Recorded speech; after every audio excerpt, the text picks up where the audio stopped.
Ciao a tutti, vi presento Glynn, che è uno dei 33 clienti della nuova Alfa Romeo 33 Stradale. Ha avuto la straordinaria opportunità di personalizzarsi la sua macchina ed è venuto qui ad Arese, nel Museo storico Alfa Romeo, per condividere con tutti noi questa unica esperienza.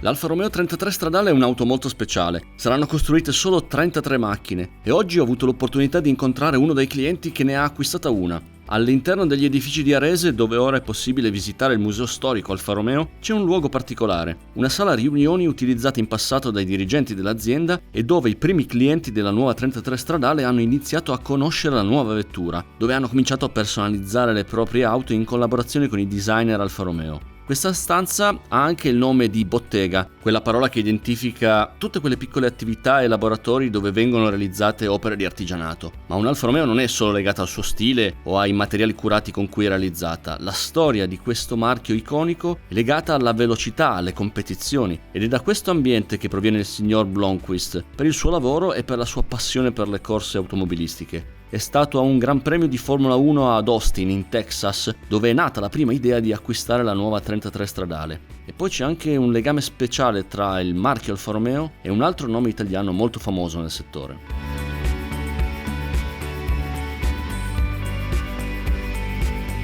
So, racing cars are your passion, I guess. Which is your relationship with motorsport?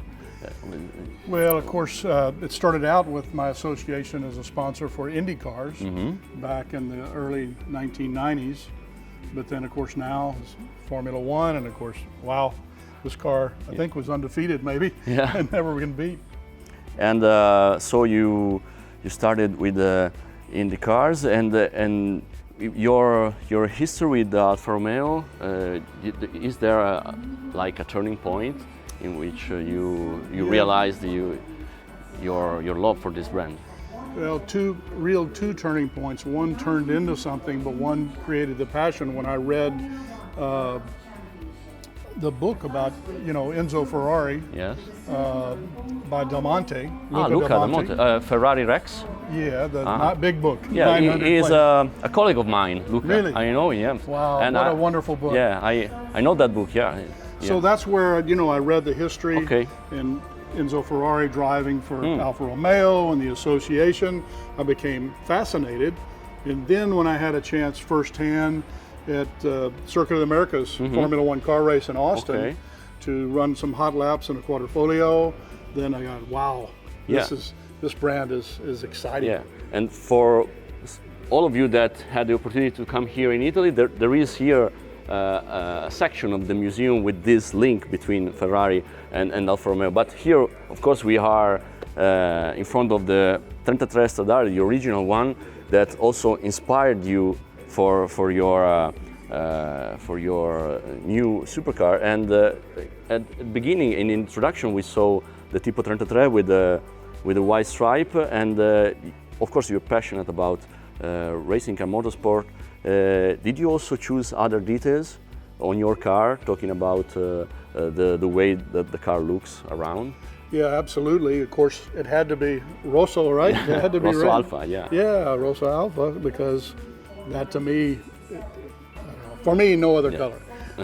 And then again, the interior, for the 1960s, a very unique design of the two-tone. Iconic seats. Yeah. Iconic seats, and so we kind of mirrored that with modern materials of the leather combined with Alcantara, but to give that same effect, that same visual effect of the car, and added a number to the car because race cars have numbers, right? Yeah, they're cool. And which is the number? Number 14, which is the number that Enzo Ferrari drove for Alfa Romeo a long time ago, and also the number that A.J. Foyt from Texas, one of my heroes, one of the best American drivers ever, also number 14. So that's how that happened. Yeah, and there was also maybe a moment in which you saw other Alfa Romeos, or you drove other Alfa Romeos and that you maybe have some good memories?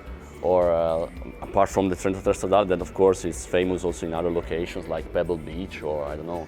Yeah. Yeah, well, of course, my best memory is every day when I drive. Every day I drive my Quadrifoglio. Every day. Yeah. You know, it's perfect. It's got, you know, a back seat and a trunk, but and yet passion. Yeah. You know? Soul, personality, performance. Yes. So that's your and also of course you're into the racing world, so you also think that maybe Alfa Romeo should, I don't know, make other future steps with this kind of relationship that you had with as a customer, maybe also in the racing world. Who knows? Sure. Yeah. I mean, Alfa Romeo means racing. It's iconic. You know, been racing longer than anyone. Yeah. So yeah. Thank you again for coming here. Is this the first time you're here in the? No, it's not. It's not the first, but it's wonderful every time. Yeah. Especially seeing this beautiful car. And this is usually the place that Trentatré Stradale, because it's the jewel, the final. You know, the people come here and then arrive in this place to look at it. So we're looking forward also to look at your car when it's on in the flesh. Yeah, me too. Today we saw a lot of interesting details that you have already seen. We try to tell you all about this experience also from on your side of being part of the way that this car was born. It was a different experience, I think, than buying another new car. Yes, I mean, I feel I have a stewardship for the brand. I mean, to protect the brand, honor the brand with this great new creation. Okay, thank you very much. Thank you. And enjoy your stay here in Italy. Okay, thank you. Thanks.